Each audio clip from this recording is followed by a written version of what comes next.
네가 대체 어떻게 그런 짓을? 죽어가던 남편의 목소리가 아직도 귓가에 맴돌 때가 있습니다. 경기도 분당에 사는 58세 윤미정 씨의 이야기입니다. 처음 그분을 본 건 22살 강의실 앞줄이었습니다. 교단에 선 김학훈 교수님은 늘씬한 키에 단정한 안경, 그리고 무엇보다 그 미소. 한 번 보면 두 번 다시 잊을 수 없는 미소를 갖고 있었습니다. 강의가 끝나도 발이 떨어지지 않아 모르는 것을 핑계 삼아 연구실 문을 두드렸고, 드셔보시라며 내민 과자 봉지를 든 제 손이 얼마나 떨렸는지 교수님은 늘 웃어주셨습니다. 그 미소 하나에 내 인생이 통째로 기울어져 버렸지. 그러던 어느 날 오후 연구실 문을 열자 낯선 청년이 서 있었습니다. 아, 우리 아들이에요. 연우야, 인사해. 청년이 고개를 들어 웃었습니다. 순간 제 심장이 멎었습니다. 김 교수님의 미소가 그 얼굴에 그대로 살아 있었습니다. 연우는 거의 매일 찾아왔습니다. 도서관 앞에서 기다리고 밥을 사주겠다며 수줍게 손을 내밀었습니다. 나쁜 사람은 아니었습니다. 성실하고 다정했습니다. 그러나 심장이 뛰지 않았습니다. 설렘이 없었습니다. 그런데도 저는 그 손을 잡았습니다. 이 청년 곁에 있으면 김 교수님과 한 식탁에 앉을 수 있었으니까요. 같은 집안 사람이 될 수 있었으니까요. 이것으로 충분해. 그분 곁에만 있을 수 있다면. 졸업식 날 연우 옆에서 웃으며 김 교수님을 바라보았습니다. 그 미소를 보는 순간 가슴이 내려앉았습니다. 결혼식이 끝나고 얼마 후 연우는 입대했습니다. 텅 빈 신혼집에 혼자 남겨진 제게 시어머니가 반찬을 들고 오셨고, 시아버지도 가끔 안부 전화를 주셨습니다. 그러던 어느 봄날 시어머니마저 1년간 해외 연수를 떠나셨습니다. 덩그러니 혼자 남은 시아버지. 이제 나도 그분도 혼자다. 그날부터 제 발걸음은 자연스럽게 시아버지 댁을 향했습니다. 밑반찬을 핑계로, 보일러가 걱정된다는 핑계로 가끔은 이유도 없이 문을 두드렸습니다. 김 교수님은 처음엔 거리를 두셨습니다. 그러나 제가 내미는 눈빛을 그분은 끝내 외면하지 못하셨습니다. 결국 그 밤이 왔습니다. 장맛비가 유리창을 두드리던 밤이었습니다. 미정은 그날 밤 돌아가지 않았습니다. 새벽이 되어 교수님은 창가에 서서 끊었던 담배를 다시 한 대 물었습니다. 손이 떨리고 있었습니다. 이건 없던 일로 해. 낮고 가라앉은 목소리였습니다. 저는 조용히 고개를 끄덕였습니다. 없었던 일. 당신이 그렇게 부르고 싶다면 그렇게 해요. 그날 이후 저는 아무 일도 없었다는 듯 며느리로 돌아갔습니다. 반찬을 드리고 안부를 여쭙고 명절에 절을 올렸습니다.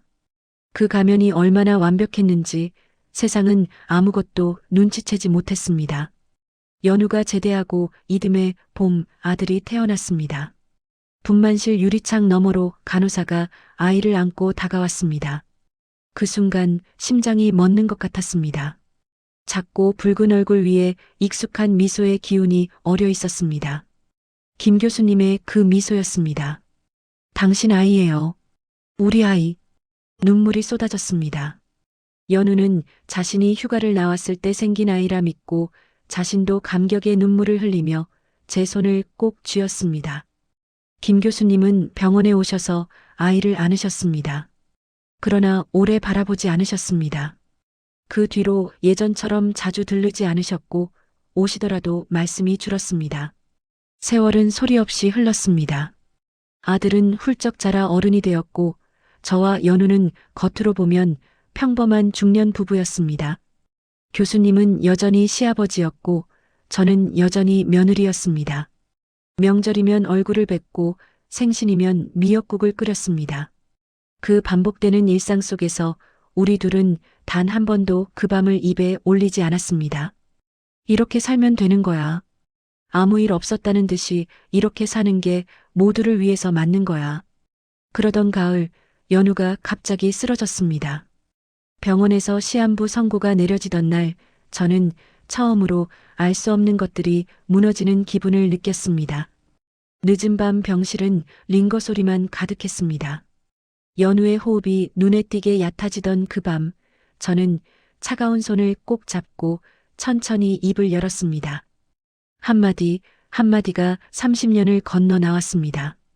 처음 연우를 만나던 날, 손을 잡던 날, 결혼식 날 하객석을 훑던 제 눈빛, 빗소리 들리던 그 밤, 분만실 유리창 너머로 보았던 아이의 미소, 모두 쏟아냈습니다. 여보, 미안해. 그리고 고마웠어. 연우는 한참 천장을 바라보았습니다. 눈에 눈물이 차올랐습니다. 그리고 실처럼 가느다란 목소리로 말했습니다. 네가 어떻게 그럴 수 있어? 그게 마지막이었습니다. 그게 전부였습니다. 장례를 치르고 집으로 돌아온 날 밤, 저는 소파에 앉아 아무것도 하지 않았습니다. 비밀을 말했는데 홀가분하지 않았습니다.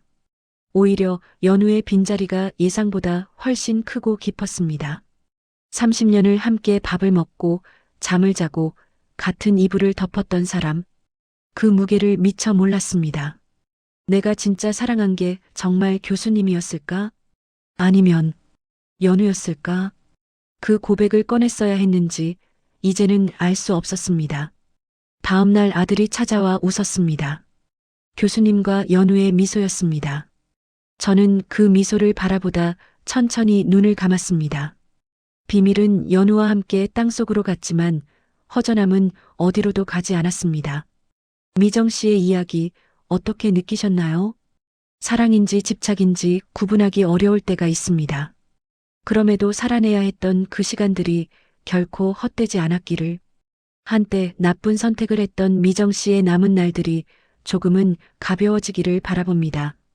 여러분도 마음속에 담아두셨던 이야기가 있으시다면 댓글로 함께 나눠주세요. 황혼의 사랑 아픈 배신 짜릿한 복수 황로배사